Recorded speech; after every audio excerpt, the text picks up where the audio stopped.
Alright. See if the stream's working. Should be. No reason why it shouldn't be. Alright, yeah, audio is coming through. Stream's up, chat's up. We're all good to go. Fantastic. Well, it'll take us a little while to get everyone in. We should have a full grid. We've got a few drivers to join. Just wanted to get the stream started so then I can check the audio and whatnot, because PlayStation have changed the party settings again. They've messed around with it, so just wanted to check it all, make sure everything was working as it should be, and it appears that it is. So that's good. That is good.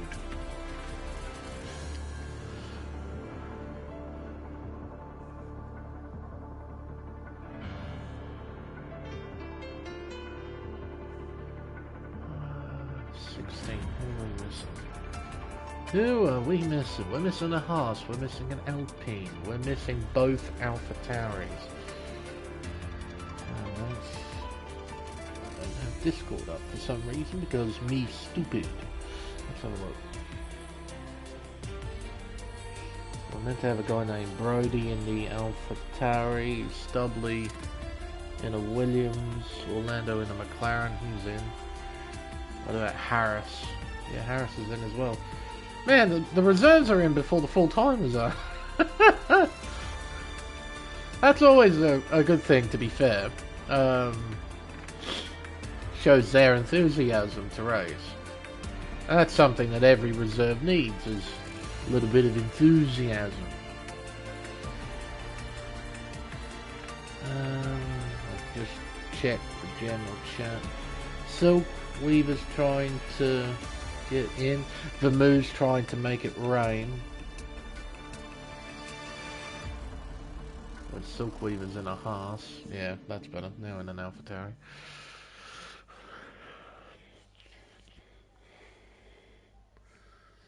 Oh, there's the bot. Hello, bot. Nice to see you.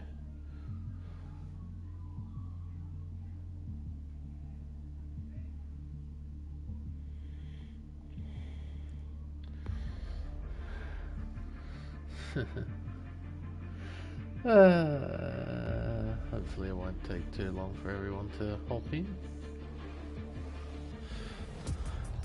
Tell you what, if it does rain, the moon's going to be in big trouble in the Discord, trying to make it rain. Albert Park is tricky enough in the dry, let alone in the wet. Certainly not impossible to rain down in Melbourne, that's for damn sure. It's actually quite funny how Codemasters interpret Albert Park in this game. Track temp and air temperature is usually quite high, like in the 30-degree range, 30 degrees Celsius range. Yeah, it's not like that down in Melbourne. In Melbourne, it's usually pretty mild most of the year. Bit like English conditions, but without all the rain. That's sort of what it's like. But yeah, it doesn't get like up into the 30s very often down in Victoria. You see that a lot more in central, western and northeastern Australia, up in the tropics in Queensland. But yeah, it don't get terribly hot down in Melbourne.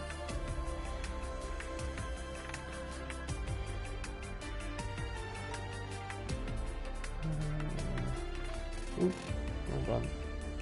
That's the right one.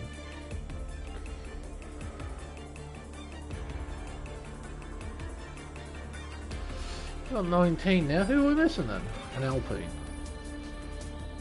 So that would be... Main. Oh no, 19. We got two missing. We got an Alpine and a Haas. Someone's in, but not in a car. Emmett. So that means we're waiting on Kryptonic in the Haas. We'll get to it.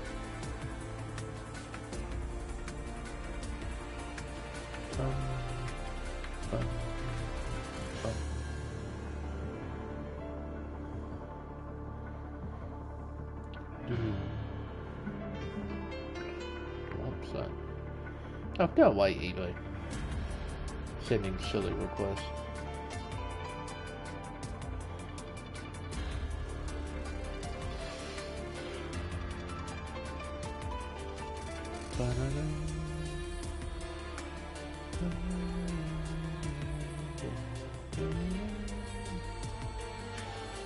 Oh, 4 minutes late. Well, yeah, go away with that stuff. Don't care. Why is that still a thing after all this time? Why is there a voice chat suspended thing? Why is that not just a setting for the host to change? Oh, Shane Van Gisbergen signed with Trackhouse, eh? Yeah, righto.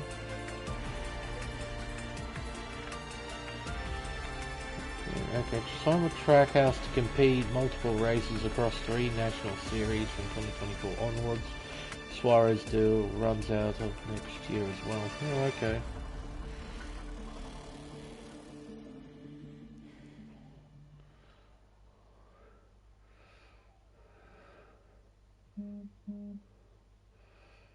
Yeah, full grid.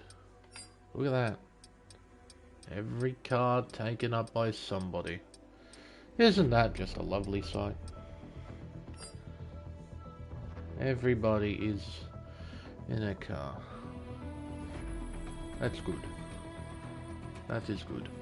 But some drivers readying up. Not sure. Oh, I saw an ad. Hang on. Ready up. There we go. There's the timer. Good stuff. Right, when the timer hits 0, or if everybody readies up, I'll start my intro. As per normal.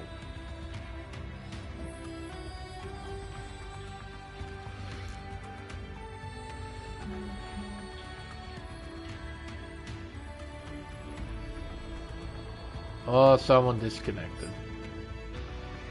That was Mercedes. Hello everyone and welcome to round 6 of the AM1 Championship here on Contest of Speed. I'm Lane Everingham, your commentator for this event, and this time we're competing at Albert Park for the Australian Grand Prix. Constructed in 1996 to replace the Adelaide Street Circuit, Melbourne has become the home of the Australian round of the Formula One World Championship for over 25 years. The track for the majority of its life remained relatively unchanged. That was until 2021. The circuit on which we race on today measures up at 3.28 miles. It consists of 14 corners and 4 DRS zones, the most of any circuit on the Formula One calendar. The DRS zones lead into the primary overtaking areas of Turn 1, Turn 3, the high-speed S's of Turns 9 and 10, as well as the 90-degree right-hander of Turn 11. The Turn 9-10 area is also the circuit's main technical challenge. It's been a hotspot for danger and incidents for many, many years, and will be an area to look out for during the race and also qualifying. Speaking of which, it is bucketing it down here in Melbourne. So very much English conditions in the land down under. I was going to say, with the increased average speeds achieved around this circuit, qualifying should be hopefully be very competitive. But obviously now with the rain, the competitive speeds are going to drop quite considerably, that's for sure. But before we touch more on qualifying, there is a bit of news to go through first from last week's race. In Montreal, I'm happy to report there were no time penalties dished out by the stewards post-race, so the final finishing positions remain completely unchanged for the Canadian Grand Prix. In the Drivers' Championship, it is Vermeulen who is leading the way on 95 points, a huge margin of 38 points over Silkweaver in P2. Saint rounds out the top 3 on 51 points, followed by Schulz on 44.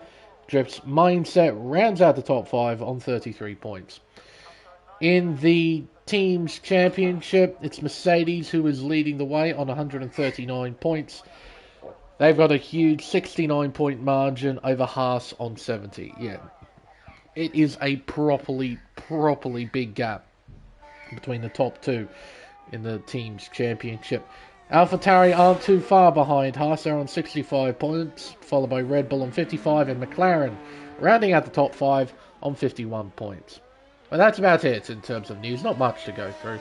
We can now focus on this here qualifying session. And boy, this is going to be a doozy. Full wet weather conditions, as you can see on Vermeux's car. He is using the full wet weather tyre. This ought to be very dramatic, I imagine, particularly on drivers' first laps. If they're pushing just that little bit too hard, you can see the concrete walls aren't far away. So if you screw up, yeah, there's no margin for error. You're going into a wall. So, game on, I suppose, for this qualifying session. You have to be brave, you have to be committed. Can't drive stupid. You really cannot afford to drive stupid in these conditions. Well, Vermeuxx actually got his wish. He said he was praying for wet weather conditions here in Melbourne. Let's see if he can translate that to the top of the board, shall we? He'll be the first driver to attempt a flying lap. You can see he's taking it pretty easy right now, just making sure he's got optimal temperature in his tyres, getting ready for a flying lap attempt. Will he turn on the battery and have a crack, or will he just do another preparation lap? Let's find out. Make his way out of the final corner and down the main straightaway sideways. He switches on the battery. It appears that he's going to have a go. My ride on board, give you a tour of this 3.28 mile racetrack. Down into turn 1, third gear, flips the first apex as the Haas going backwards, as we make our way around turn 2. We're crawling our way around, and he's invalidated the lap already. That's how easy it is to invalidate in these conditions, I suppose. Red Devil's out on track. Emmett on a flying lap. He makes his way through turns 1 and 2, and he doesn't invalidate. I ride on board with him, complete the tour of the racetrack. Down into turn 3, braking at the 100 metre board, bringing it down to second gear, completely missing the apex. You do kind of expect that in these conditions, as we head around turn 4. Now up towards the very tricky right-hander of turn 5, big lift, using a bit of curb. You have to be careful when you use the curbs in these conditions. They don't offer a lot of grip. Round turn 6, then the left of turn 7, around the long sweeper of turn 8. You can see there, he can't even go full throttle through turn 8. He makes his way up towards the infamous turn 9-10 complex. Building up to a speed of 195 miles an hour. Brings it up to 5th gear through 9. Keeps it in 5th through 10. Keeps it within the white lines. That's smart driving from Emmett as he makes his way towards turn 11. We get hard on the brakes just before the 50 metre board. Drops it down to second gear. Gets enough rotation after the apex as he makes his way towards turn 12. Then to third gear, up to 4th. Now 2 corners remain. Turn 13, which is tighter than what it looks, as Emmett is kind of demonstrating, as we head back onto the main straightaway.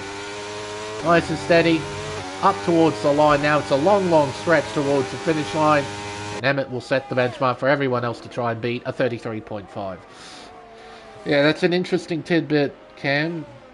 If there's going to be rain in the race as well, this might be a really, really long session for everybody. Red Devil has invalidated this lap. Hooger is on a flying lap through turns 1 and 2. You can see how careful the drivers have to be in these conditions. You're tiptoeing. No dry portions at all. Well, as Drip Mindset has retired, I think he's crashed actually on the main straightaway. There's an Aston Martin arriving on the scene. He's disappeared unfortunately, but you can see debris on the right hand side of the track.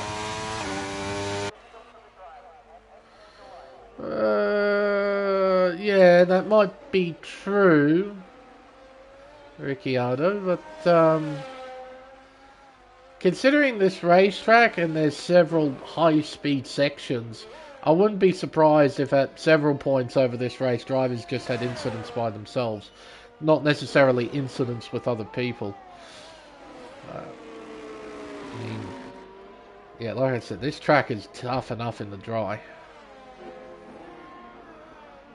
Hey man, as Vermeuxx jumps up to the top of the board, starting from the back, I mean, it has its perks, I suppose.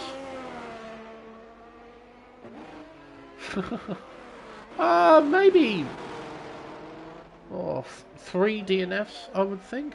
Somewhere around about 3 DNFs, I wouldn't be surprised. Parks, this league is, well, there's 2 regions primarily. There is a European side. Oh, and there's a car in the wall. That's Mr. Duval in the McLaren. I saw that in the background. He lost control heading out of the final corner. See if we can't pick up some images of him. Mr. Nortek making his way onto the main straight. No, he's disappeared again. There you go.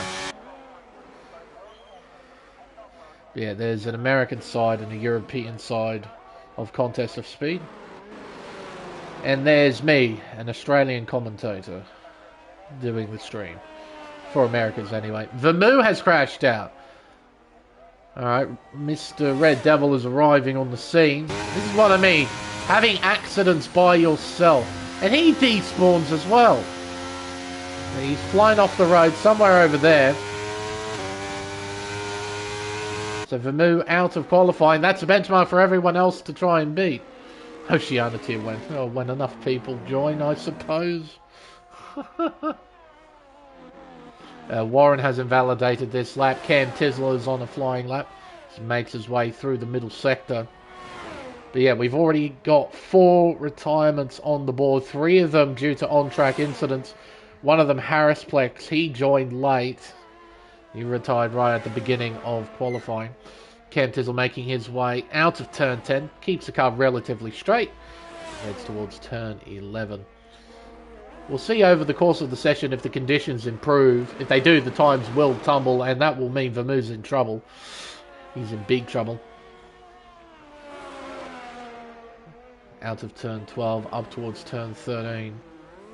Again, the back end stepping out on Cam's car, stepping out of the exit too. So he was locking up at entry of turn 13. He was also lighting the rears up. Same at turn 14. Yeah, these conditions are not fun to drive in. He goes 7th fastest with a 32.3. Hold on. Saw some passing here. 2 Williams changing places as Red Devil moves through. He's currently down in the first sector, but he's gained time in the middle part of the lap. So if he can string together a nice tidy final sector, he might be able to jump to the top, just like Electric Blade did. He's just set a 1 minute 30.984, so Vermoo will not be starting from pole position for this Australian Grand Prix, and it kind of suggests to me the conditions are improving. Hey, Mr. Jack. Well, this is my first in a while seeing a wet weather qualifying session, so this is a bit refreshing for me. Seen a lot of dry stuff, not a lot of wet stuff. So yeah, this is a bit different. Red Devil. He will jump up a position, jumps up to P3. Does a 1 minute 31.461. Still got a few drivers yet to set lap times. Warren will cross the line to set a 34.2, goes 13th quickest with that lap. Zotic's making his way through turns 9 and 10. It's back on the power. Oh, yeah, when you're using that much curb, it gets nasty on you real quick. Kryptonic's P3 at the moment as well in the Haas with the 31.1. So Electric Blade doing well out there to set a provisional pole lap time. Well, that's not good. Switchback in the fence with a broken front wing. He'll have to make his way back into pit lane. Get that front wing fixed. There's an Alpine arriving at his location. That'll be Stubley as Nortek is still in pit lane. Zotic goes 14th quickest with a 34.4. Brody here. Current PB of a 2 minutes point 3. Not at all competitive of what he can do. And what do you know? He's up by 20.3 seconds to the first sector. Bad Fast has just set the exact same lap time as Electric Blade to the 1000th. A 1 minute 30.984. It's come up purple, but obviously because Blade set the time before him, he actually goes P2. Now P3 because Red Devil has just gone faster. 1 minute 30.742. Well, how about that? Exact same lap time between Blade and Bad Fast. That's pretty cool. Sliding his way out of turn 11. Brody making his way through the final part of the lap. Drop it down to third gear. Gets it pulled up. It doesn't get any rotation though. The car understeered its way through turn 13. Back onto the main straightaway now for Brody. He will set a 1 minute 32.1. Ninth fastest. Jumps into the top 10. Hunger on a flying lap through the middle part of the racetrack. Wouldn't be surprised if he jumped up a few positions here. The conditions improving by the minute. Clock says to the middle sector, he's up by almost 1.5 tenths. Makes his way out of turn 10, down towards turn 11. Building up to a speed of 188 miles an hour. Drops down to a speed of just under 60. Through the final part of the lap. Through turn 12, up towards turn 13. Drops it down to third gear, down to second gear even. Doesn't bother to short shift, interesting. Now he does, as he head into the final corner. Yellow's out again, that's a slow moving Alpine, I think. No, that'll be a Williams, slow moving Williams. It's Red Devil who's come to a stop trying to let traffic through. He's also run out of fuel, you can tell on the telemetry, he's got that solid red icon. Kryptonic's just jumped up to provisional pole. Man, I can't speak at the moment. He's done a 1 minute 30.4 exactly. He's just under 3.5 tenths clear of Red Devil in P2, who has once again come to a stop. Hopefully he'll be able to get his way back into pit lane. This is the problem, when you run out of fuel, it's difficult to get the car moving. Stubley well down in the first sector, so he's not on a proper fly-up. Hunger down in the first sector as well. We'll see if he's recovered time. He might be trying to make his way back into pit lane at this stage. Yeah, I think he is.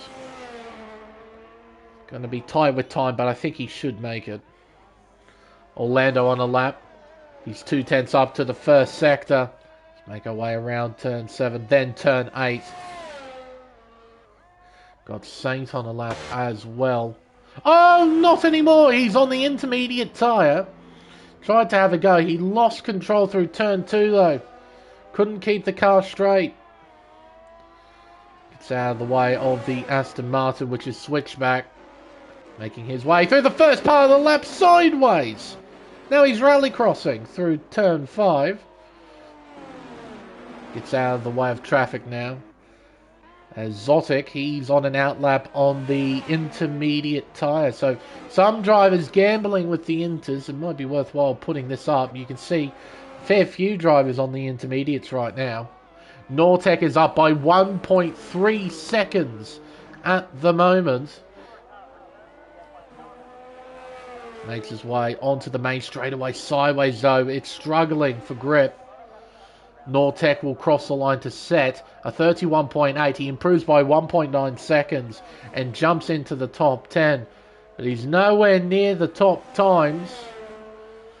The conditions need to improve just that little bit more to make the intermediates work optimally. They're not warm enough, it seems, in these conditions. That'll be the biggest issue for the inter runners, trying to get their tyres up to temperature. When the tyres aren't in an optimal temperature range, it's like driving on concrete. You got no grip. So you have to get your tyres nice and hot for a lap in these conditions. If you can't do it, then yeah, you're driving on ice. Emmett's heading up towards the first sector split. Clock says he is up by 2.5 tenths of a second. Electric Blade has begun a flying lap. This will be an indication to see whether or not the conditions have improved to the point where you can use the intermediate tyre. Clock says to the first sector he's up by 8 tenths, so now it's time. Cam Tizzle has jumped up to P2 with a 30.671. Now this qualifying session, right here at the death of qualifying, it's all about timing. You need to cross the line, ready for your final flying lap with 1 second to go. That is the perfect time to start your final flying lap, right at the end of the session. It's all about timing now, getting ready for your final run. Electric Blade making his way through turn 11. Using plenty of curb up towards turn 12. Drops it down to 4th gear. Modulates the power. Heads up towards turn 13, the penultimate corner. Drops it down to 2nd gear. Modulates the throttle well. Up to 3rd. Up to 4th gear. Onto the main straightaway. The car looks good. The time looks good. He'll cross the line to set a 29.4 and takes provisional pole away from Kryptonic. But of course, Kryptonic, he's on those intermediate tyres now. He's ready for his final run. Cam Tizzle is improving lap on lap. He's up by 0.3 of a second here. He makes his way through the final sector. Round the final corner and up towards the line. Cam Tizzle. Can he challenge his teammate? Let's find out. The answer is no, but he is P2. Only missing out by 1/10.5. Saint making his way through the first sector. Up towards the first timing intermediate. Saint will improve by almost a second to the first sector. Red Devil is just behind in the Williams. Heading up towards the first timing intermediate. Clock says he's up by 0.7. Badfast is making his way through the final part of the lap. He's up by 1 second. He needs to find more time here through the final sector though. Tidy run out of turn 11. Yellow's out. Is that Kryptonic? It is! His session is over. He's thrown it away right at the end of qualifying. The best he can hope for is P4. I doubt he'll stay there though. Silkweaver's just done a 29.3. He's now jumped to the top. Not by much though. He's beaten by Badfast, a 29.3.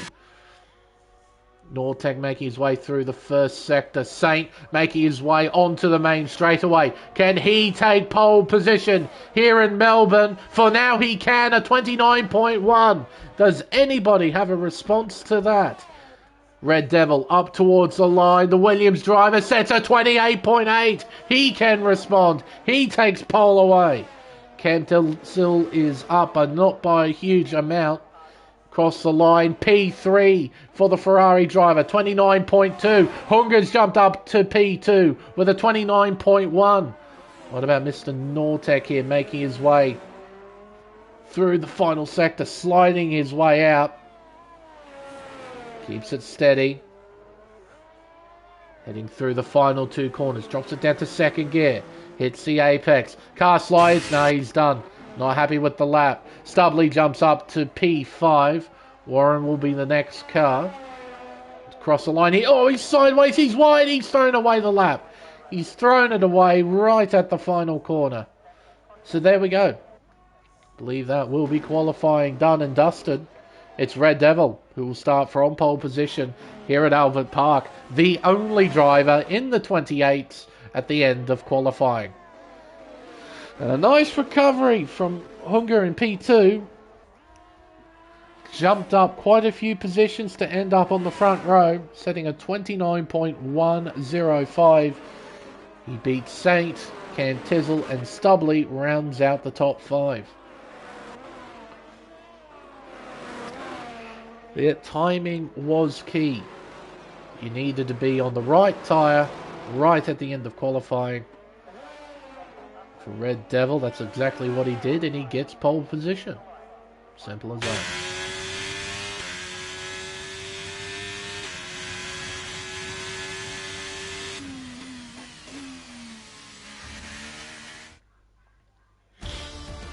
So, results from qualifying. Red Devil will start from pole position. Hooger will start alongside him on the front row, with Saint and Cam Tizzle P3 and 4. Stubley rounds out the top 5.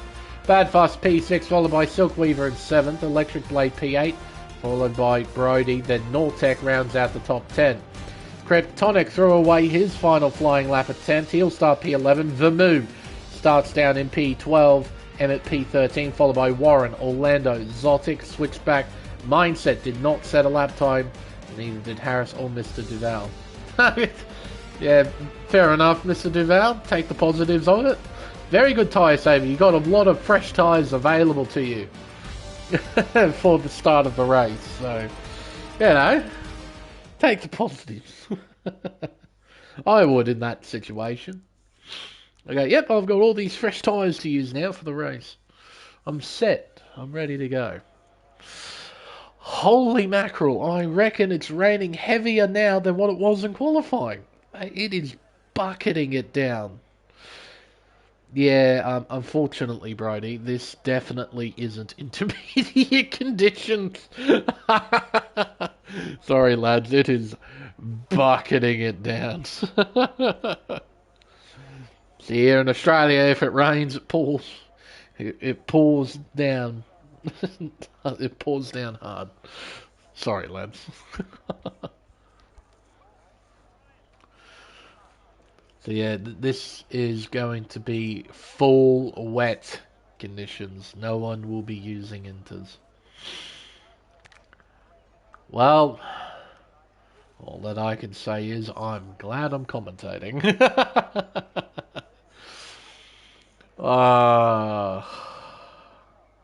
Because man, full wet races are not the funnest. They are not fun at all. Unless you're into that thing.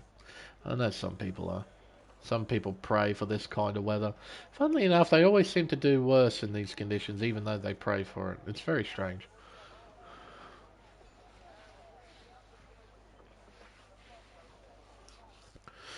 Alright. Formation lap time. Let's see if everyone's on the wets. Oh, what do you know? Everyone's on the wets. Ah, what a surprise. Don't think we need a tyre graphic then.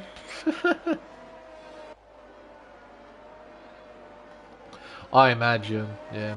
See, I haven't raced in this game for a while, so I'm a bit rusty with F123. But yeah, I can imagine just how woeful these cars feel with the full wet weather tyre.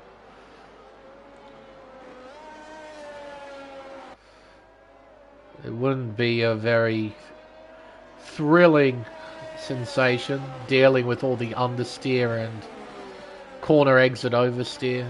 It just wouldn't be fun at all.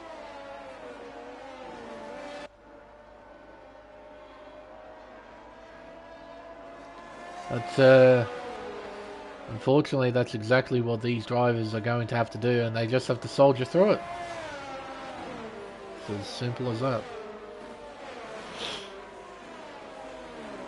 Yeah, it is properly mixed up. Got some very quick drivers down the order. Drivers such as Vermu, in particular, down in 12th position. I imagine Kryptonic is going to make up a few places as well early on. Silkweaver too, down in 7th position. He's going to try and charge his way forward. Red Devil's been on a decent qualifying streak as of late, so he'd be looking to try and build on this and try and secure maybe a top 3. I definitely think for Red Devil a top 3 is possible today. Hunger will be hungry to try and finish on the podium again.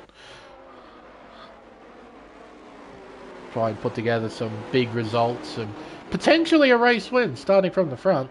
You never know.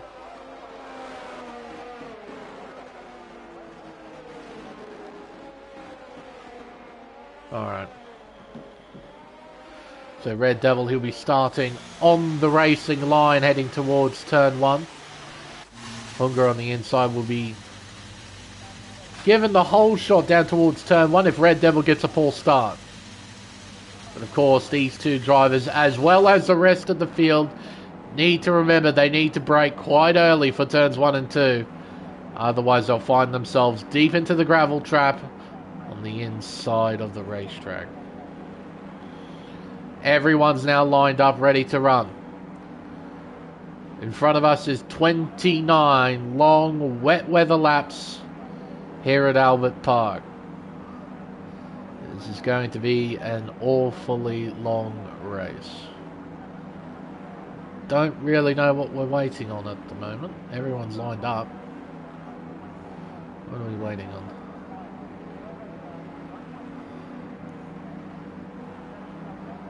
Come on, don't tell me we have a lobby glitch.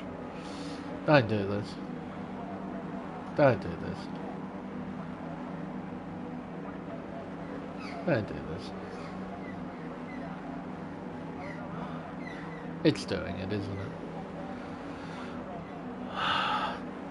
Well, I'm guessing Cam has just given out the order that there's a lobby reset.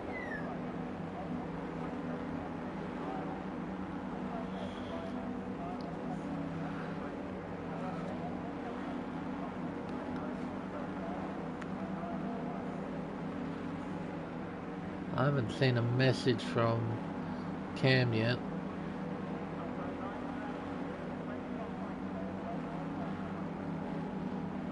Yeah, thanks for the race strategies game. Alright, there's the call. It's a lobby restart.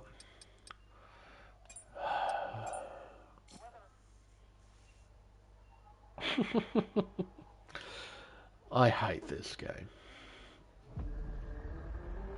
Hate is a strong word. But that's how strongly I feel about this stuff.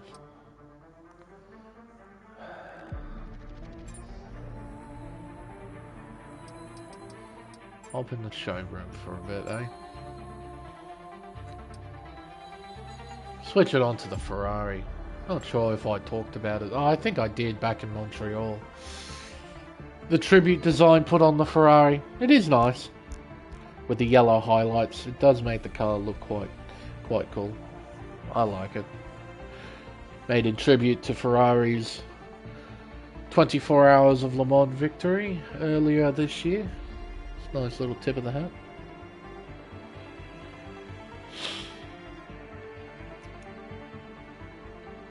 But yeah. Hopefully it won't take too long, but knowing lobby restarts, they always take a while, so yeah, I reckon it'll take about 15 odd minutes for everyone to get back in, for the lobby to be set, because yeah, it's gonna take a while.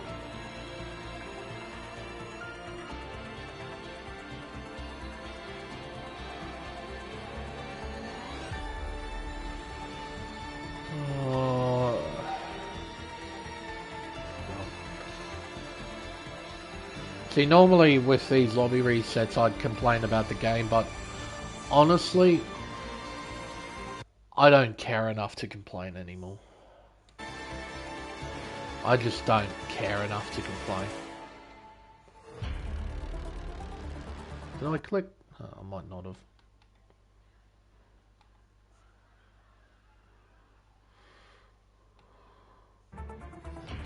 There we go. Yeah. I just don't care anymore.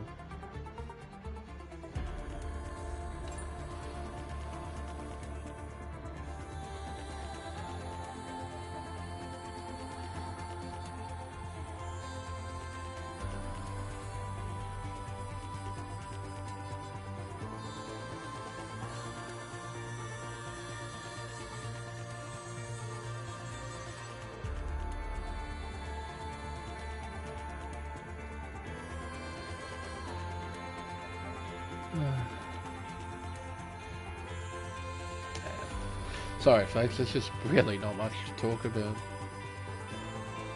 Oh, Cam's left the session. It's great. Guessing he's making a new one.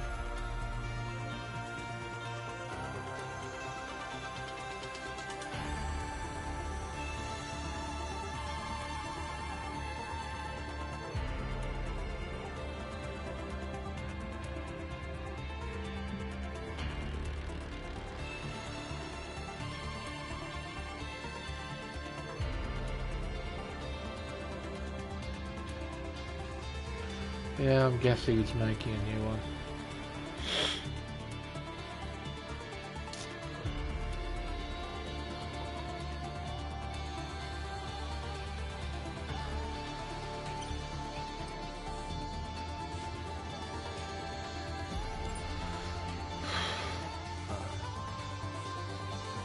This time.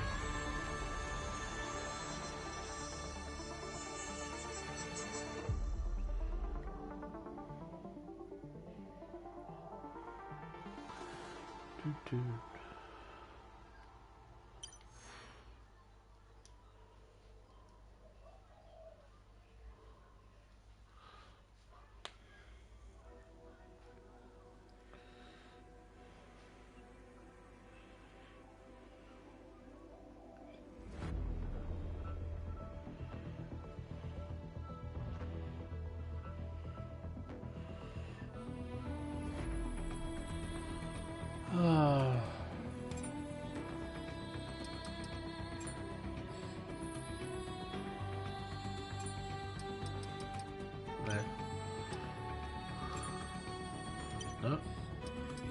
Can't negotiate a menu. Me stupid.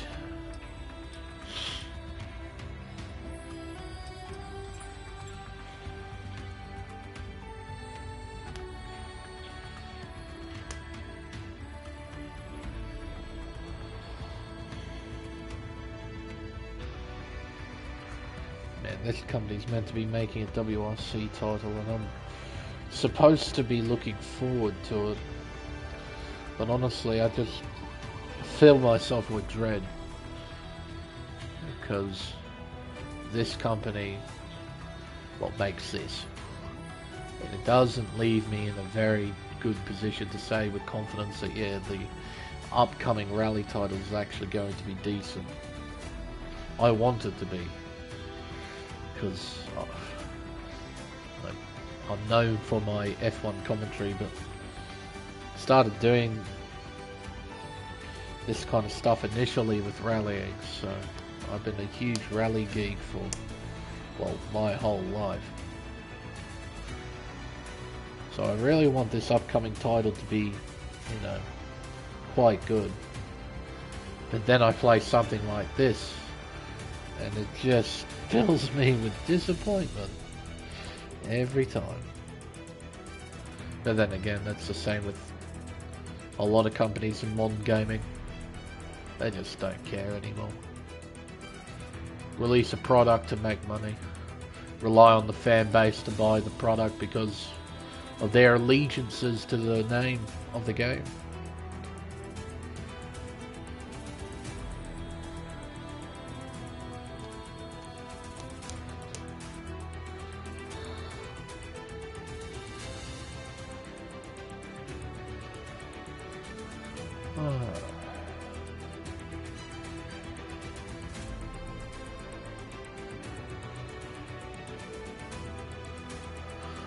There's another invite.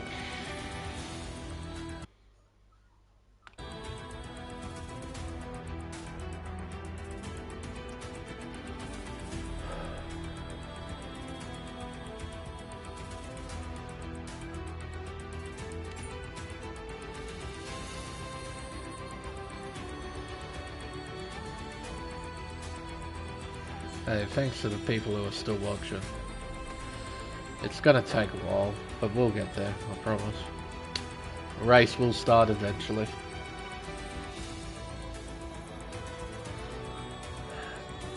Just need to keep being patient.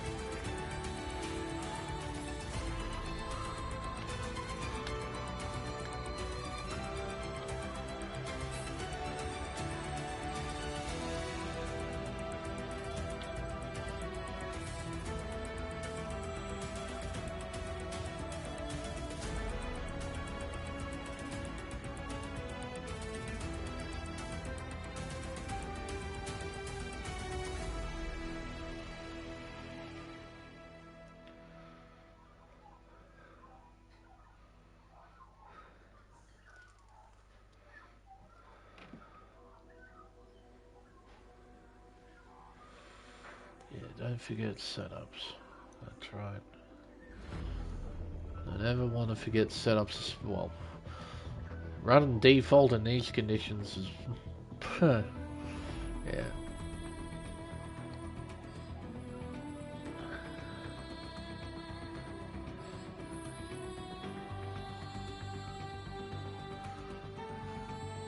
Wouldn't be the most enjoyable time in the world running in full wet conditions with a default setup.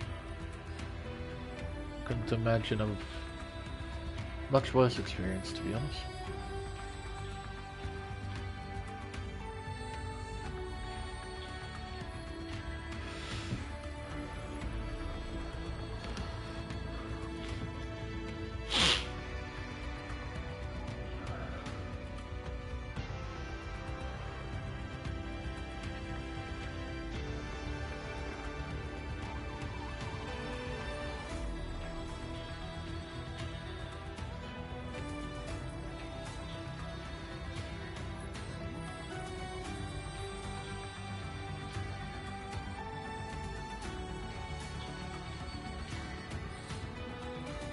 Alright, we've got 20 people in the lobby.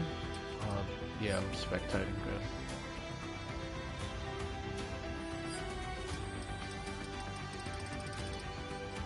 Alright, signal's been given to ready up.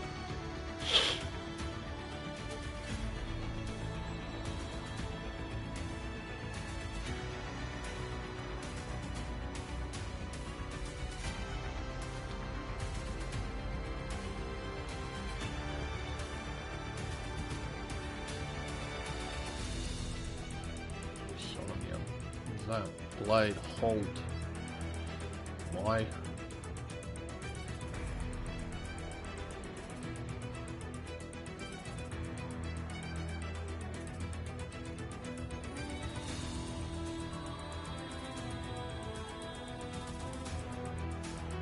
Oh my days. Cam didn't set up the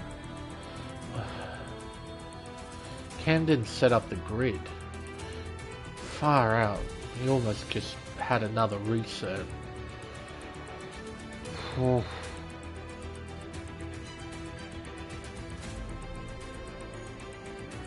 3 out of 3, Baker, I think. Yeah, honestly, I'm not surprised. I'm just not anymore. I don't care enough to be surprised anymore. I've played this series for too damn long, and it's been too much of a disappointment. All the way through, I've had stuff to complain about for 5 years with this stuff, and nothing's changed. So, we've had lobby resets, we've had problems with safety cars, we've had problems with audio, we've had problems with connection issues and all that kind of lovely jubbly stuff. I mean, I don't know how many people played 2020. The CWOS issue, communicating with online services issue, where the thing would literally cover up the whole screen. So that meant we couldn't play the game for a whole month. Yeah, I'm not surprised that EU has the same problem.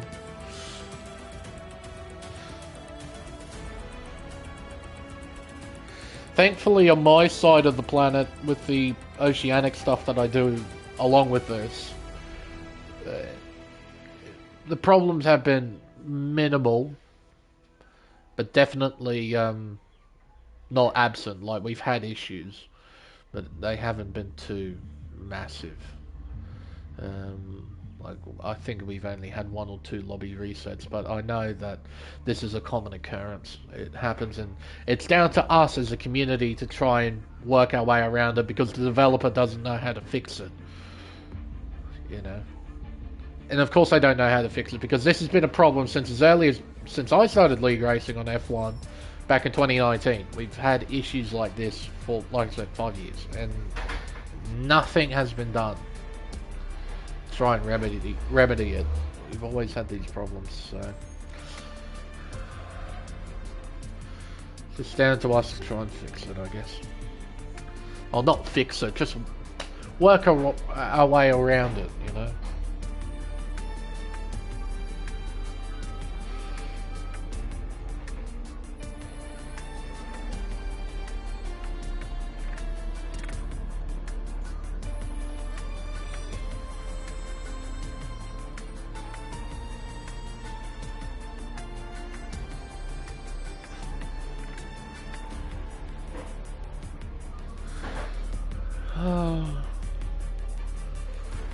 Garbage truck outside doing its round. I should put a copy of F1 23 in there as well.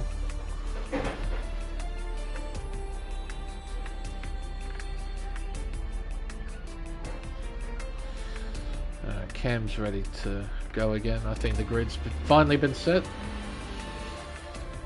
Yeah, garbage truck.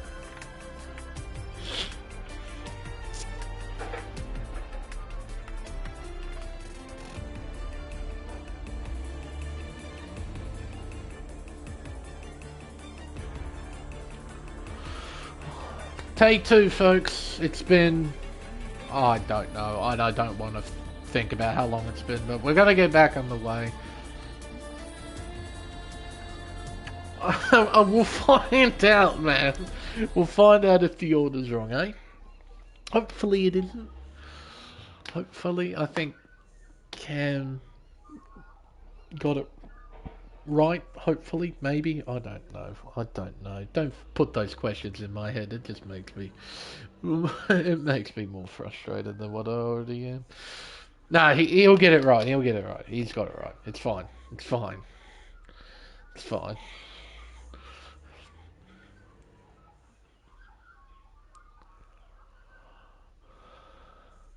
There's the timer, so 30 seconds. Oh, now, yes, let's get on with it. Yes, yes, yes. Put a setup on. Anyone watching, put a setup on. Don't forget your setups. You're gonna really want to not run default. Default is a death sentence. Don't do it. There's all the rain. It's gonna be full wet conditions. Now, I did notice Cam put in a message that he couldn't find a way to set the custom weather how he wanted it to, so I think it's going to be full wet conditions all the way through. It invites an interesting proposition because if that is the case and it stays full wet all the way through, I wonder if you could make a no-stop happen, because obviously in these wet weather conditions there's no tyre compound requirement that you have to do, so you can theoretically do a no-stop. Now, like I said, it's been ages since I've raced on this game, so I don't know. But I have heard when the tyres... No formation lap. Well, never mind me. I'm going to shut up now and do this. 5 red lights. And we're underway here in Melbourne. Red Devil takes off from pole position. A sliding McLaren at the back. That's Mr. Duval. As we head towards turn 1 for the first time, there's an Alpine doing some lawn mowing. Through turn 2 in the Alpine sideways and off the racetrack. And we got carnage. Look at this. What do you expect? It's turn 1, wet weather conditions. Here in Melbourne, we got a virtual safety car. We got debris. We got time penalties. Absolutely everywhere. We've got Brody, Silkweaver, Zotic getting time penalties. We've got cars stopping on a straightaway to try and resolve all the overtaking issues. We've got drama everywhere. And it literally took 300 metres. And it's an actual safety car. It's not a VSC. You can see the yellow dot, and now the prompts come up. The yellow dot on the racetrack. That's the safety car. So there we go. It was lights out and away we crash, and it's Red Devil who's in the lead. Good evening. Sorry, I'm just venting. Everyone's on the full wet weather tyre. 5-second penalties for Brody, for Silkweaver and Zotic. And this is the position changes. Emmett has gained, like the top 3 have remained completely unchanged. There was Emmett now up 9 places. We got Switchback tumbling down for some reason. What has he done? Something. There's a Williams off the track who's trying to give the place back. It's just a mess. It's just a mess. Just a mess. So, Switchback has to go back into pit lane to get that front wing fixed. Stubbly's wing looks okay. Same with the Moose. Silkweaver's alright. Sideways there for Zotic, but I think he's okay. Cam's alright. Saint is in. Blade is in. Harris is in. For damage? For damage, yeah. Damage as well. Ferrari.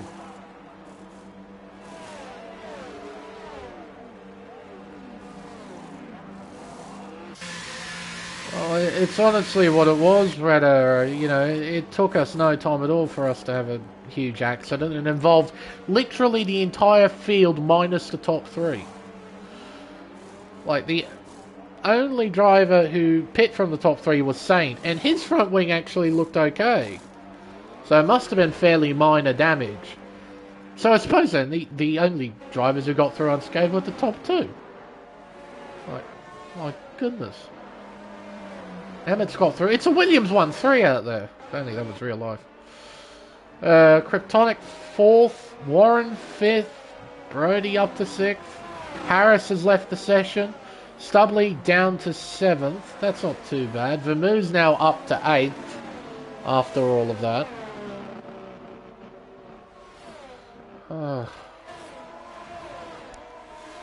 Deary me, boys. I get it. It's turns 1 and 2 at Albert Park. I mean, even the real life drivers tripped over each other on that stupid red flag restart that they tried to make work. Stupid FIA. As Warren passes Brody, I guess. Harris has rejoined the session.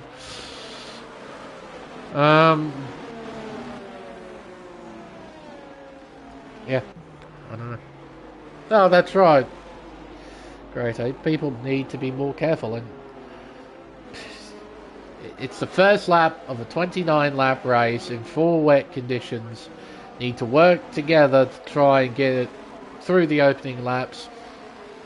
Try and keep collisions to a minimum, and they crash straight away. I mean, the people at the back could gamble, but I think with what Cam said, this wet weather is going to stay for a bit. Cam's in. Another set of full wet tyres because he broke his front wing again. So...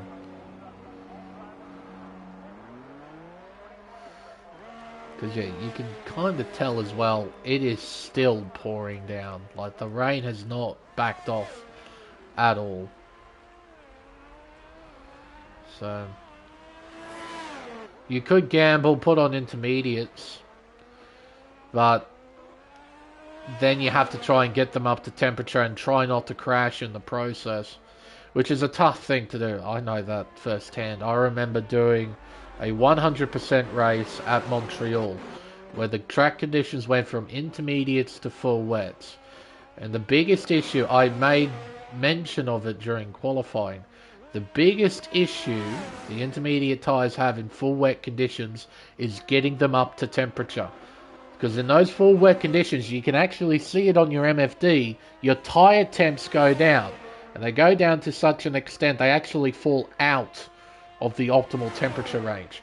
And once they do that, with the game's physics, the tyres become useless. You're just running around on ice skates out there. So you do have to be quite careful running on intermediate tyres in these kinds of conditions, because they're almost impossible to get warm unless you've really like bolstered up the tyre pressures or something. Try and make sure they get hot nice and quickly. Because, yeah, the rain has not backed off at all. See, it's pouring down.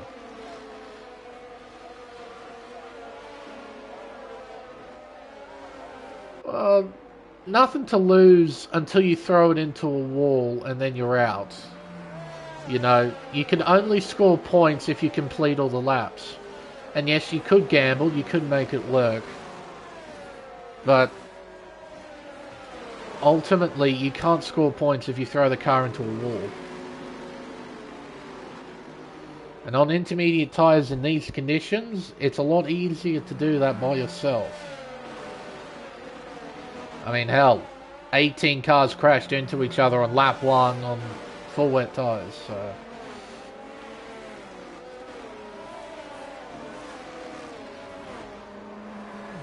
yeah, a start it was indeed, Mr. Tizzle.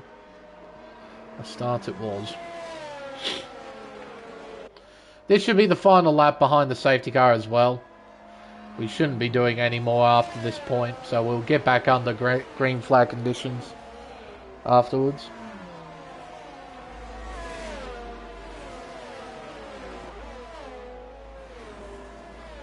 Safety car in this lap. So there we go. It takes off, and Red Devil, he'll back off, and there goes Hunger into the wall. Look at that. It only took the safety car lights to go out, and somebody has crashed. Hunger has thrown it into the barrier. That's at turn 9. He is out. Now, Red Devil checked up, and I'm guessing Hunger, in his desperation to try and slow down and keep out of the way, yanked the car hard to the left to avoid hitting the back of the Williams, and he's put it into the wall. Oh, gee whiz. And he's left the session. Yeah, well, I don't blame that. That's our first retirement of the race.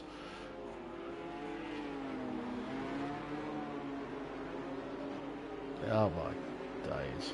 I was you know, talking about him potentially getting a podium. He was in a decent position, and that's it. It's done. All done. It's a Williams 1-2 out there now. Red Devil leads from Emmett, who understeers his way through turn 13.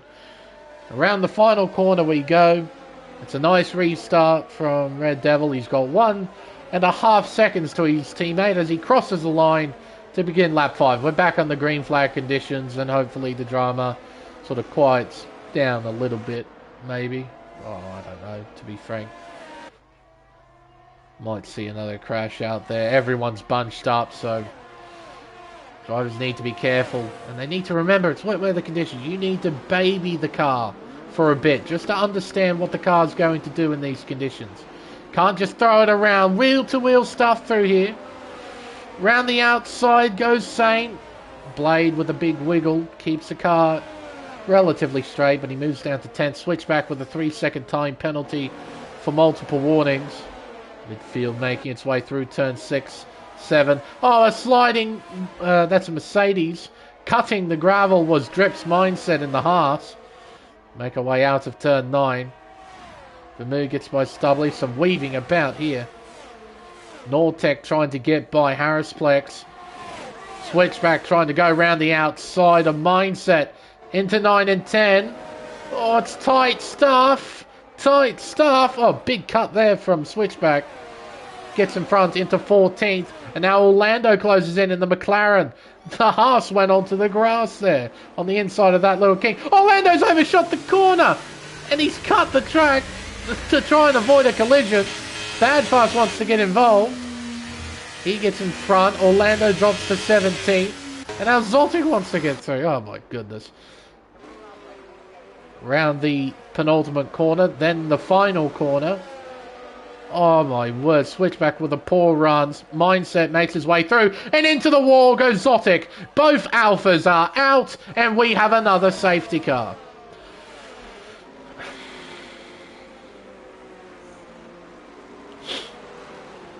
Need I say more? I don't really feel like I need to. Drip's mindset just gave himself a drive-through for speeding. I don't really know how you can be speeding in these kind of conditions, but he was indeed speeding. Brody and Warren have just changed places. Warren gets back in front. Everybody checks up. Yeah, it just shows you how tricky these conditions are, Texas Tornado. As soon as you lose it, there's no getting it back.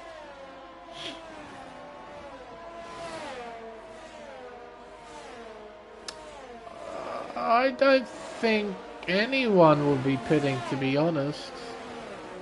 We'll find out. Somebody pits onto Inters, see if it works. But honestly, I think everyone's going to try and stay out.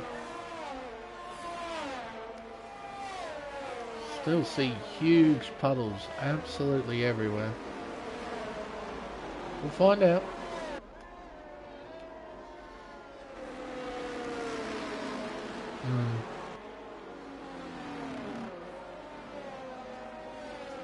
What do the leaders do?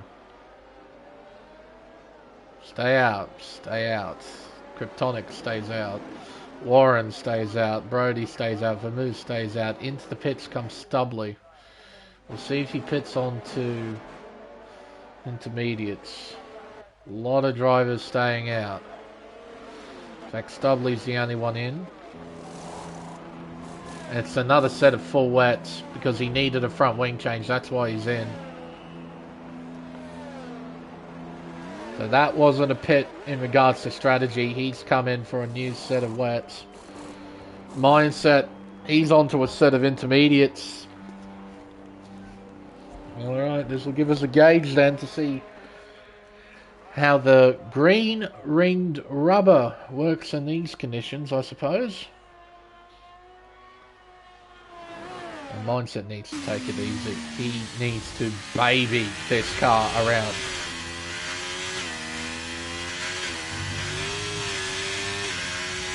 If they survive that long, Ricciardo, yes. The tricky bit is surviving that one lap on these tyres in these conditions. And then you have to try and make up a pit stop to everybody else.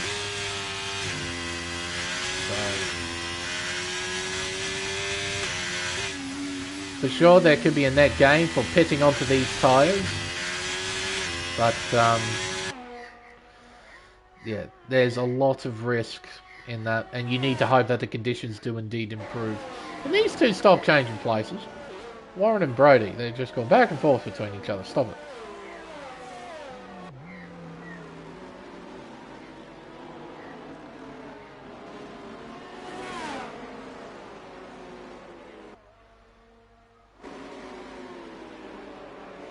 Mindset is done well.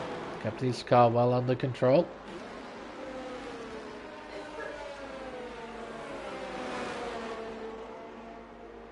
See what he does.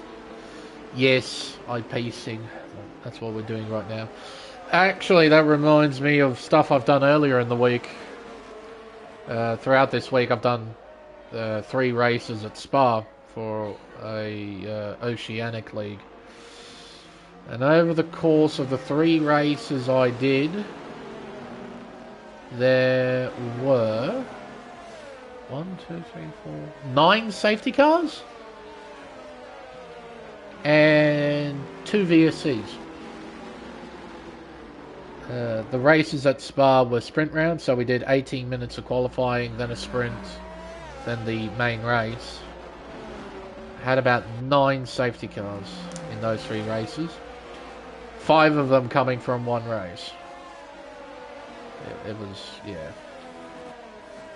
Or 1 event. There was 2 safety cars in the sprint and then 3 in the main race. It was... And at Spa, it becomes so boring because it's such a long racetrack that safety car periods take forever to get through. So it really was just an eye-pacing simulator out there. It was horrible. Safety car in this lap.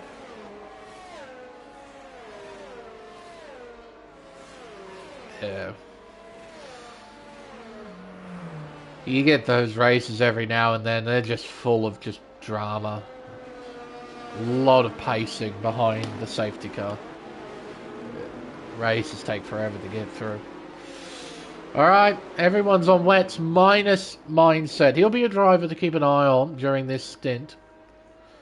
We'll bring up the position change graphic because as you can see, the order is properly scrambled. It's all over the place, so it'll be fascinating to see who can get where. We started with 20, we're down to 18. And the leader crosses the line, we've got 21 laps to go. So we ain't anywhere near close to finishing. Yay. Through the final part of the lap, Red Devil will make his way onto the main straightaway. Head up towards the line. And we're back under green flag conditions here at Albert Park. So Williams 1-2 out there with Kryptonic in third. It's got Warren and Brody right behind.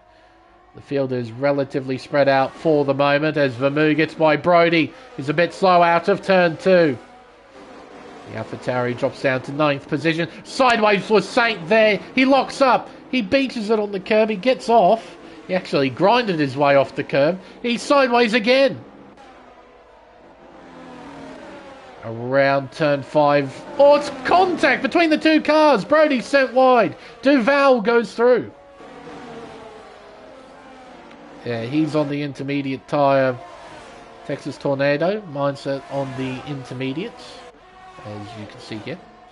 Oh, a huge crash! Massive incident! 4 cars involved! And somehow that's a virtual! How is that a virtual? How is that not a safety car? Are you kidding me? Badfast is out. Harrisplex is out. Oh my goodness. It's now a safety car. You can see the safety car making its way out. Oh my word. 4 cars involved, 2 cars out. The other 2, it was Orlando and Switchback, I think.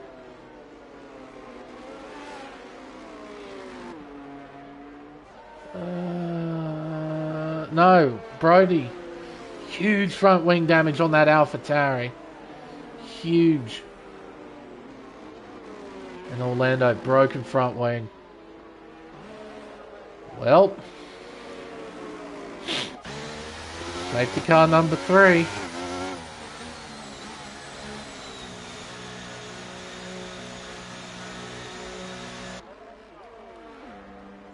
Full wets.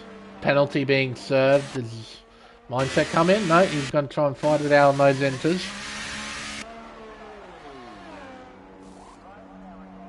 Everyone pitting onto full wets. Nobody's daring to touch the intermediates except for Mindset. Orlando wins out in pit lane. Gets in front of Cam.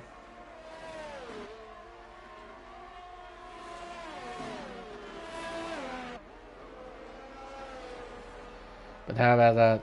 A huge, huge accident through turn 8. Bad Fast and Harris Plex involved. They copped the worst of it. They're both out of the Australian Grand Prix. Another 2 drivers involved.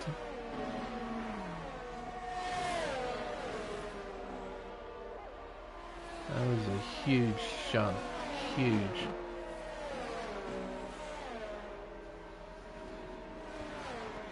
Alright, we're down to 16.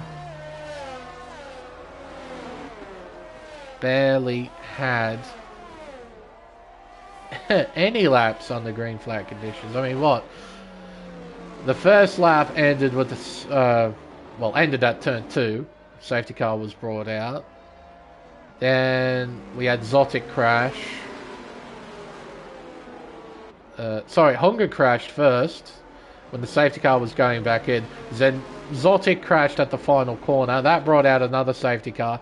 Then we've had that shunt with Bad Fast, Harris Plex, plus another couple of other drivers. That's brought out safety car number 3. We've only had around about 3 or 4 laps of green flag running. That's being incredibly generous, seeing as the first yellow flag came out as soon as we left turn 2.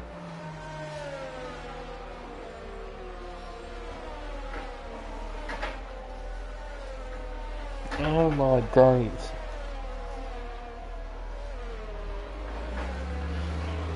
Oh. I mean, we would have done half this race behind the safety car at this rate. Ah.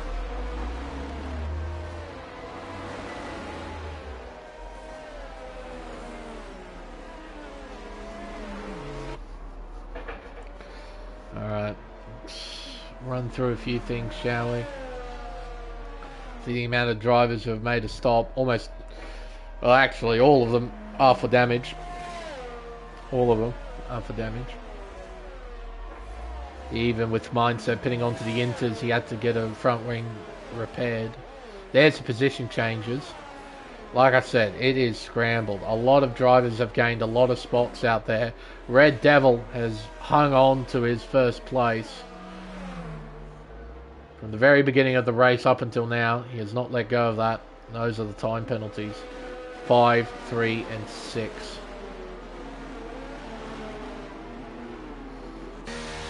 Red Devil just controlling the field. Got a bit of backing up here at the tail. Drivers just need to be careful.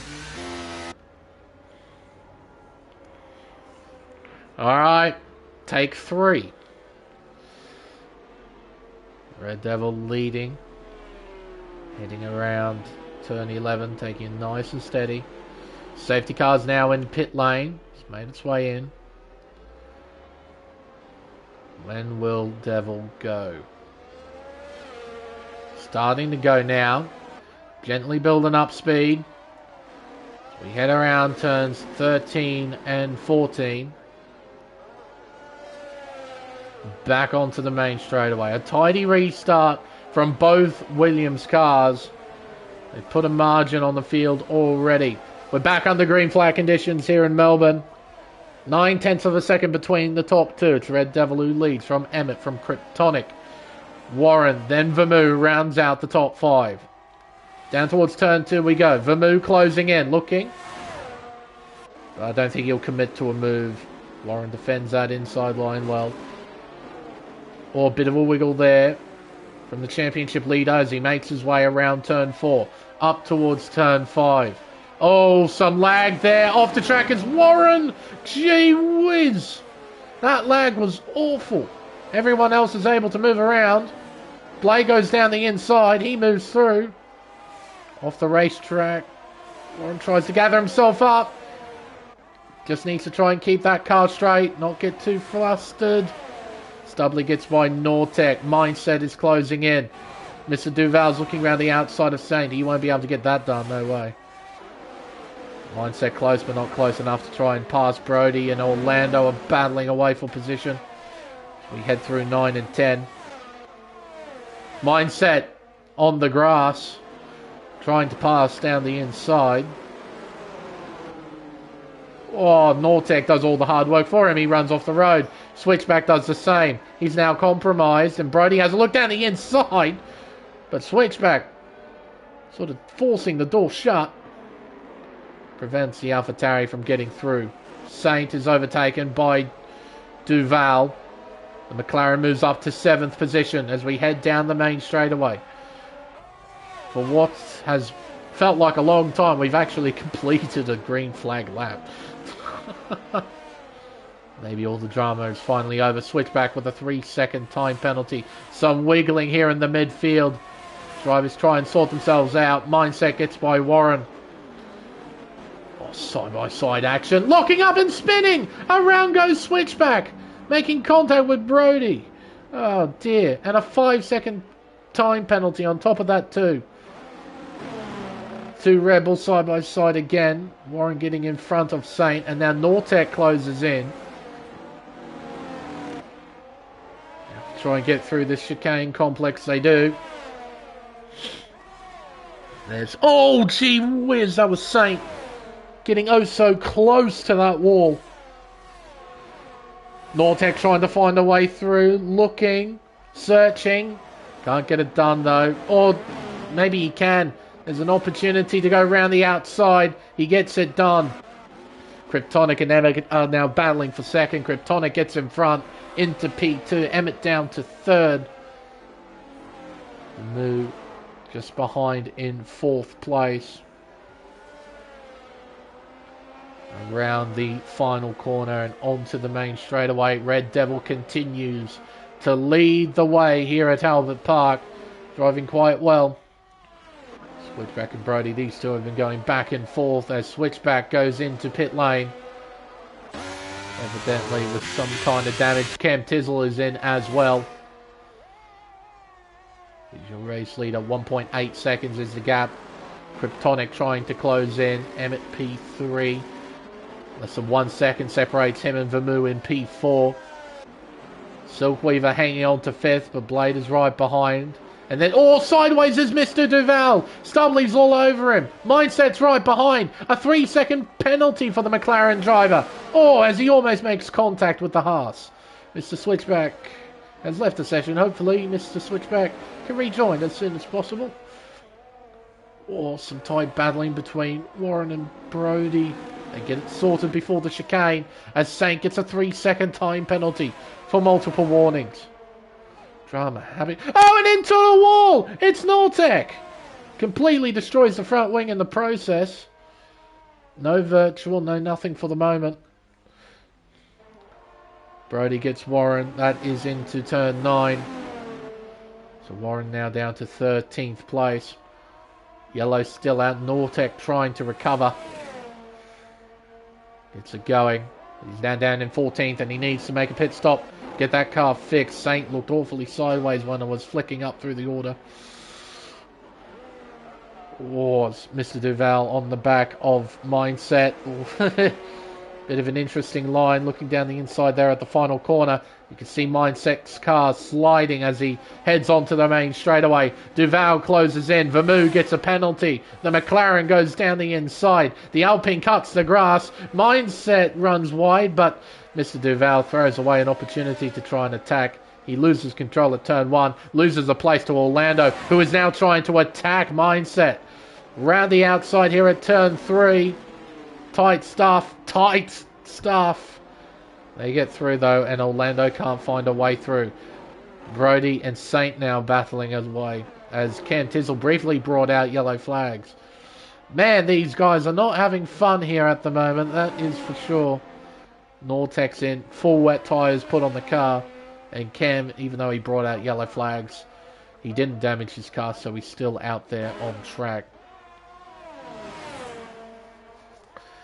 Man, I feel like something's going to happen to Saint in a little while because his car's all over the place. He is sliding left and right, trying to hang on to every position he can. Like, does he have perhaps floor damage, rear wing damage to that car? Because he's really nowhere at the moment in these conditions. That car has absolutely no stability as Harris has left the session.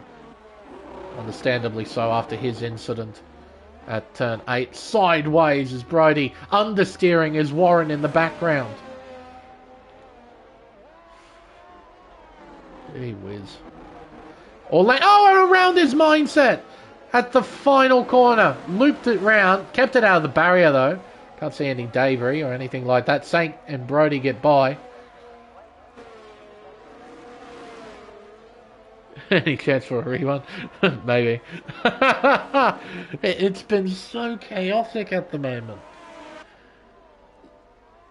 So many weird stuff happening. Round turn 3. Up towards turn 4. Sector 1, yellows. Who's that for? Oh, everyone appears to be running. Alright. So it seems these fellas are sorted, but now Mr. Duval is losing time. Switchback is into pit lane. Get that. Wait, is that his AI? Oh, hang on. We'll look at this first. Brody and Saint, side by side, up towards turn 9. And try and find a way through down the inside here, and he gets it done. Does he overshoot? No, he pulls it up quite well. Saint almost goes into the back of him, but all in all, a very clean exchange between these two. Yeah, I think that's an AI, isn't it? Yeah, that's an AI. There's no way those are human inputs. Here comes Vermoo. Emmett defends the inside line into turn 1. But the sheer pace that he's got, Vermoo, well, that's an illegal pass if ever I saw one, but Emmett's thrown it into the wall. No! He's now out of the Grand Prix. No safety car, not even a VSC. Emmett is out. Yellows are out as well for Cam Tizzle, who's lost it. So we've got 2 cars stopped on the track, and the game still won't deliver us a safety car. He drops down to 15th place, and now the AI of Switchback will close in and find a way through. And does so. Oh, that's a shame. Emmett drove so well. Was easily in the running for a top 5, for sure. Yeah, just lit the car up out of turn 2 and put it into the fence. That's a shame. Kryptonic P2, 2.2 seconds behind, followed by Vermoo in 3rd. Then Silkweaver and Electric Place. We've got a tight fight for 3rd place. 2 drivers with penalties. Blade has none. Let's see here.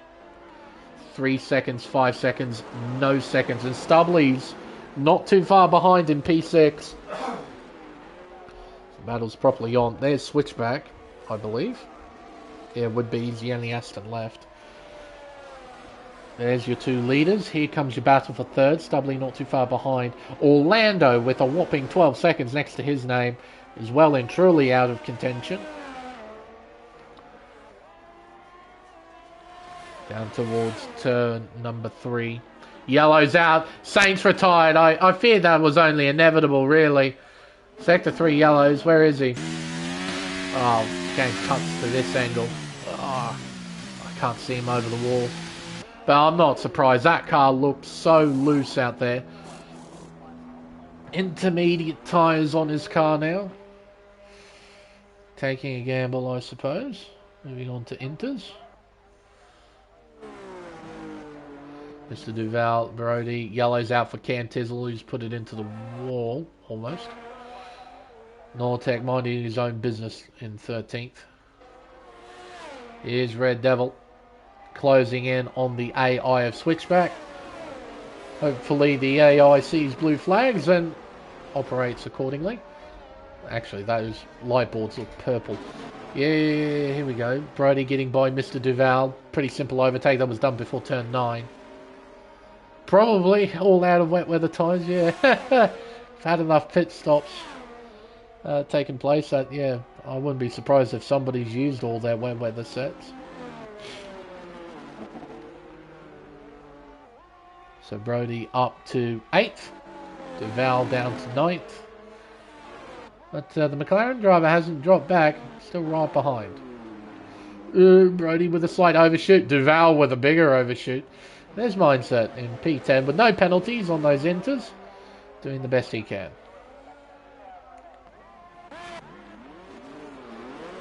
Silkweaver with Electric Blade right behind him. A bit of a slide there from Blade. Back end steps out, but he keeps it under control. Vermouth's trying to build a margin. He knows that he has to try and pull away, put a gap between himself and Blade if he wants to hang on to P3 in the final results.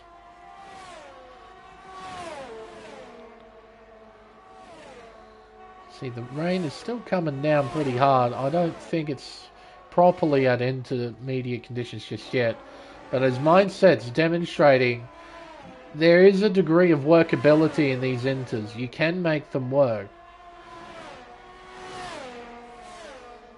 As he closes in on Brody now up towards turns 9 and 10 on the racetrack. Tips it in. See, his horse looks pretty good at the moment on those tyres, but they are fairly old too. 12 laps old, they're not fresh by any means. But they won't be feeling terribly great right now, these tyres. Blade closing in on Silkweaver. Not by enough though, as Brody gets a 3-second time penalty for multiple warnings. Up towards turn 3. Closing in. He has an opportunity to try and go round the outside here at 3. Oh, Silkweaver locks it up, makes slight contact. They're side by side heading towards turn 4. Blade with the inside line is able to get in front. He's into 4th. Nice little exchange there. I think it was respectful enough. And Blade's back end is sliding all over the place too. There's Vermouth. The gap's now sitting at 3.3 seconds. And now Stubley's in this fight. He's right behind Weaver as we head through this flat out section towards turns 9 and 10. Yeah, we still got a long way to go. Got another 9 laps. We ain't close to stopping yet. Still a lot of time for some drama to take place. Mindset closing in on Brody. Gap sits at 0.4 of a second. Not quite close enough to do anything here heading into turn 9. But perhaps he could set up a run into turn 11. Try and find a way through. Or even before that. He's now drag racing the AlphaTauri. The AlphaTauri's winning. But under brakes, Mindset can brake just that little bit later. With the inside line, he has the dominant position. And he moves through into 7th place. But now he's got a gap of 19.1 seconds to make up to Stubley in P6. And yeah, that's not going to happen with the laps remaining. unless we have a 4th safety car. Which we had the opportunity to have, but it didn't come out. Will it come out with 9 to go? We'll find out. Garbage truck making its rounds again. Oh, Brody into pit lane. He's moved on to the intermediate tyres, so got a few drivers moving on to inters. Safety car vibing in the pit lane, bouncing about. So yeah, those towards the back, they're deciding to chuck on inters. As they're saying, screw it, got nothing to lose now at this point. The AI pits in again for wet weather tyres. So the game's convinced that the wets are the better tyre to go with. Behind him, that is Warren and Nortec. Brody a 3-second time penalty as he's passed by Mr. Duval. Oh, Brody's in trouble. He's going slowly. Damage, perhaps? No. Just must have made a mistake, I guess. On those intermediate tyres, they might be a bit cold at the moment. Needs to get them up to temperature.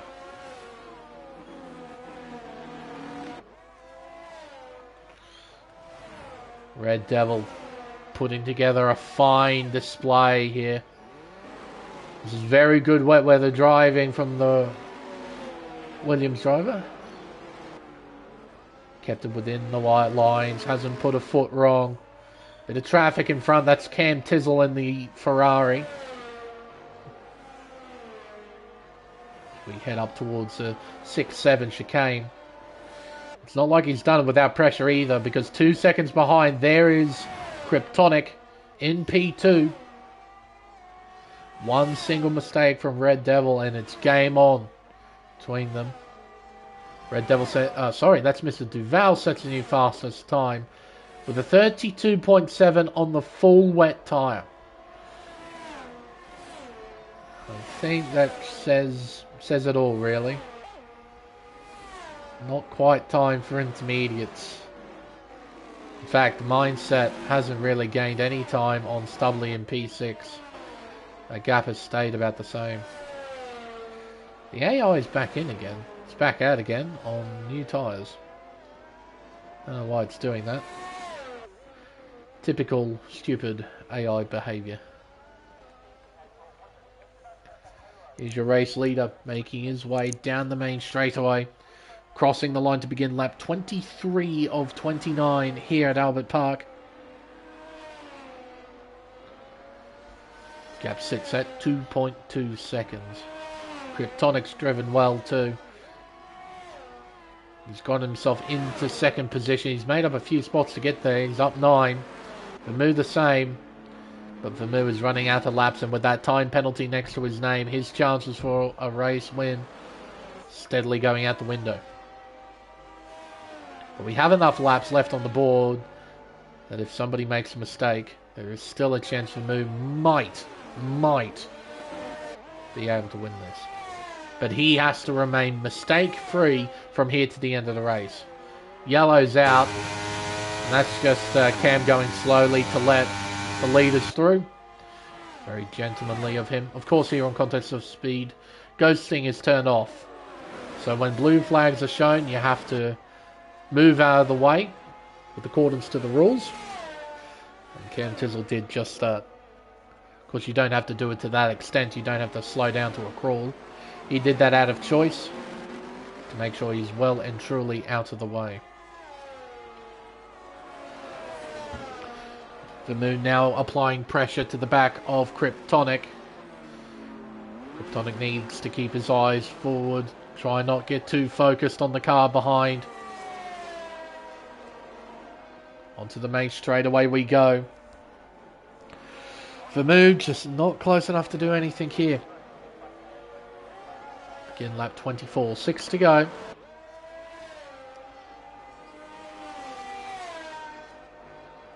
Down towards turn 3. You'll get a little bit of help with the slipstream from the Haas in front. It won't be huge, but it will be a little bit of an advantage to Vermeer. Yeah, you won't be able to do much. All that Vermeer can try and do at this point is just keep applying pressure to Kryptonic and hope he cracks. That's about it. There's no real place around here where you can set up a big legitimate dive bomb, other than maybe turn 11. If you can set up a run through 9 and 10, which we're heading up to now, you can really try and send it into turn 11. That might be able to work. That might work. We'll find out what Vermeer's going to do here. Through the complex. Yeah, Kryptonic got too good an exit. Too good.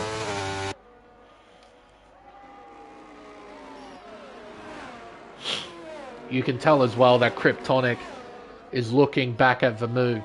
because he's losing time to Red Devil, the gap has increased to 2.5 seconds. So Kryptonic, he stopped focusing on trying to keep up and hunt down Red Devil. He's now worried about Vermu behind. Really, like I said, you want to keep your eyes forward. Instinctively, you want to look back to see what the guy behind you was doing, but you've got to try and force yourself. Keep looking forward. Keep looking at the guy in front of you. Hunt him down. Not worry about the guy behind you. Because if you keep driving fast, the guy behind you won't be able to find a way through. Especially in these conditions. In the dry, bit of a different story with DRS and that kind of stuff. But in the wet, you just got to keep your eyes forward. Focus on the guy in front. Hunt him down. And that will keep the guy behind at bay. That Silkweaver under a bit of pressure from Stubbly. See, this is a problem when you're by yourself. See, the car in front. Oh, no, that's Electric Blade. So, yeah, again, Silkweaver just needs to keep his eyes on that Ferrari. Tell himself, hunt that guy down. Hunt him down. Don't worry about the guy behind me. Hunt him down. Don't know. The conditions have definitely lightened up Texas. Like, as you can see around the circuit, there's less puddles. Like, if you remember earlier in the race, there were huge puddles. But now, yeah, they've all disappeared. So it would be pretty close to intermediate conditions. But everyone who was on inters, see how far back they are. Drip's mindset, 16.4. So he's actually closed in on Stubbly. So, yeah, I'd say now it's getting to the point where the inters are probably working better than the full wet tyre. And this actually presents an issue that I've just thought of. So, oh, and Silkweaver's in. Alright, this might be an interesting time to bring up this issue. The leaders have done 25 laps on their full wet weather tyre. You can see on Silkweaver's car, the tyres are grained, but they're alright. Here's the issue. With intermediate tyres in full wet conditions, they don't get up to tyre temperature. You can't get them up into their optimal range, as Orlando sets a new fastest lap. The same story goes for the full wet tyre, except in the opposite direction. They start to overheat in intermediate conditions. There's not enough water around to cool the tyres down. And they've already done 25 laps, so they've got a lot of wear. And increased tyre temperature means that the tyre wear is going to skyrocket even more. So even though we've only got a few laps remaining in this race, those on intermediate tyres right now, well, they're going to be fine from here to the end. But those on wets, there's probably a real chance these fellas have to really nurse their tyres and make sure their tyres don't get too hot. Because if they do, it will accelerate the tyre wear and increase the chance for a puncture. And if you get a puncture, it's game over. So, this is going to be a very interesting game. Orlando is 12.4 seconds behind, but he's got so many time penalties. He's got 12. He's essentially taken himself out of the running. So the first car in the running is Mindset, but he's already done 19 laps on his inters. They're pretty cooked by this point. So I guess the best he can do is follow Orlando and not do that. He was sideways. Properly sideways out of that final corner. Gee whiz. The gap shrinks to 11.2. They should have enough of a gap in hand that they shouldn't catch up in terms of raw pace, but those tyres are going to get real hot. Chance for a puncture quite high. Actually, now looking at the gap, they might have a chance of catching up to at least these guys, Blade and Stubbly. Maybe not Kryptonic, Vermu, and Red Devil. Definitely Blade and Stubbly. Mindset now gives himself a 3-second time penalty. Stubbly gets by Blade. He's the best place out of the wet runners at the front of the field. He's got 20 lap-old wets compared to 25 and 26 lap-old wets, respectively. So he'll have a little extra tyre wear to play with. These guys don't have much.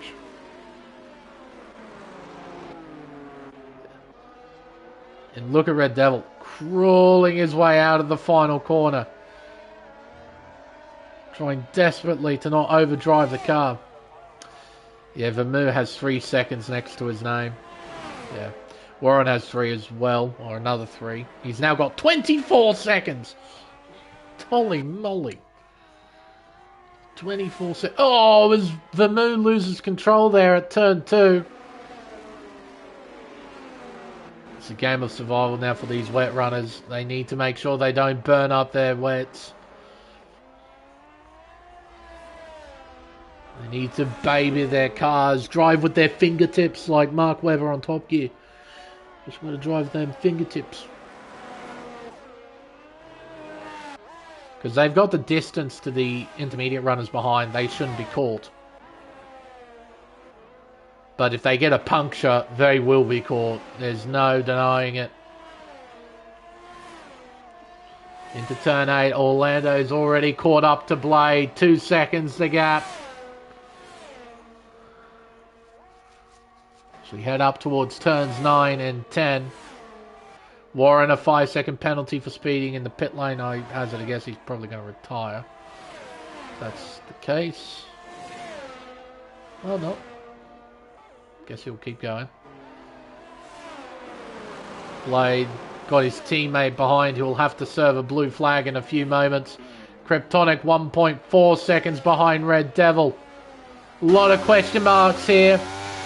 Their tyres are still inflated, but for how long? It's the final lap now for the race leader. Lap 29 of 29. The final 3.28 miles of this Australian Grand Prix. Kryptonic's closing in. 6 tenths, 7 tenths the gap. Down towards turn 3. Sector 1 yellows. That was Cam Tizzle going slowly. Getting out of the way. Devil's under pressure. Orlando moves through on the inters. Mindset will quickly follow. Oh, Blake tries to fight back and does so around the outside. But Orlando, with the grip of those inters, moves through. Same with Mindset. Back at the front. Devil under pressure. Kryptonic in the wall. He threw it into the barrier there at turn 8. Was that his only chance of a race win? Out the window right there. Through turn 9. Through turn 10 for the final time. Oh, he's sideways. His tyres are still inflated. They're still running out there. Weaver gets by Blade. He moves into 7th. Only 3 corners to go for the race leaders. Half a second is the gap. Kryptonic.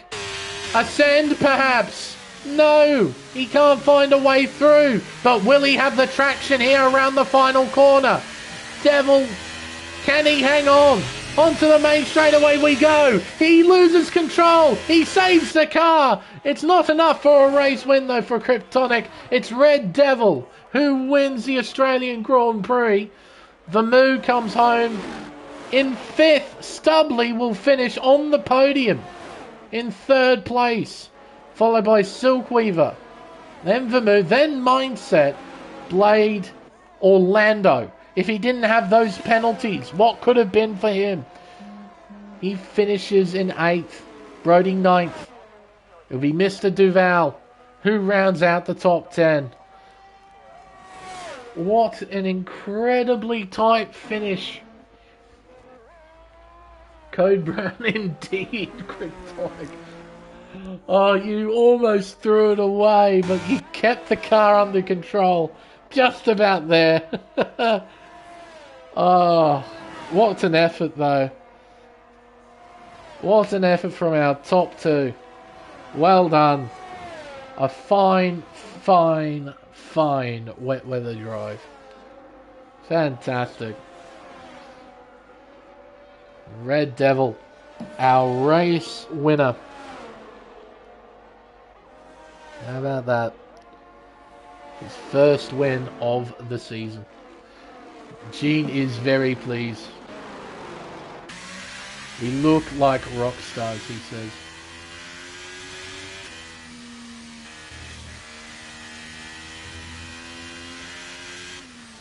Mindset given driver of the day.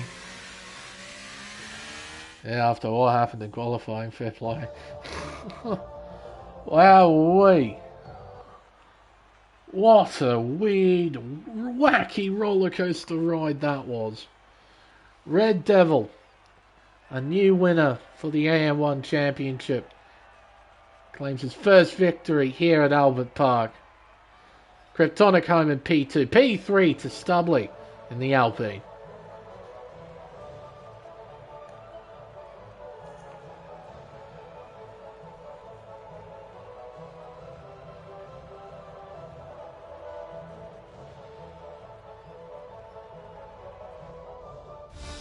The unofficial results then of the Australian Grand Prix. Red Devil is your race winner, with Kryptonic starting from 11th, finishing P2, and Stubley completing the podium places in 3rd with no time penalties next to his name. That was key in finishing on the podium today. Silkweaver home in 4th, Vermu P5. He recovered well after qualifying. Mindset from 18th on the grid, finishes P6. Then we have Electric Blade, Orlando and Mr. Duval, the two McLarens in 8th and 9th, and Brody rounds out the top 10. We have Nortec outside of the points in 11th, followed by Warren, Cam Tizzle, Switchbacks AI finishes in 14th, a retirement Saint, Emmett, Bad Fast Harris, Zotic, and Hunger. Some drama, some massive amounts of drama over the course of this race. And from that, we had a fantastic finish. That was brilliant stuff. I didn't think I'd be smiling after all that stuff after qualifying. I mean, wet weather races, you know, they tend to be a bit boring, if I'm honest. Drivers go into their little shells and drive very cautiously. They definitely were not driving cautiously there today. We've had... Oh, I'm still remembering that incident at turn 1, as well as the one at turn 8. That one was a doozy. So much drama, fair amount of controversy,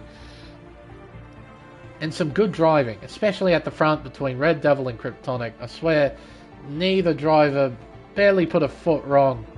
Both of them giving it everything with how little they had right at the end of the race, and ultimately somebody had to come out on top, and that would be Red Devil today. Congratulations, mate, on winning your first GP here in the AM1 Championship. Congratulations as well to Kryptonic with your P2 finish, as well as to Stubley, keeping it penalty free. He finishes on the podium in 3rd. What a race. What a weird race that was. Oh. But yeah, drama, controversy, just, yeah. that was really something. But I think, folks, with everything said and done, it's now time for us to end the stream. I've been Lane Everingham. Thank you everyone so much for watching, and we'll see you next week for round 7 of the AM1 Championship at Autodromo Nazionale Monza for the Italian Grand Prix. Alright, should be fun next week. And then until next time, it's goodbye.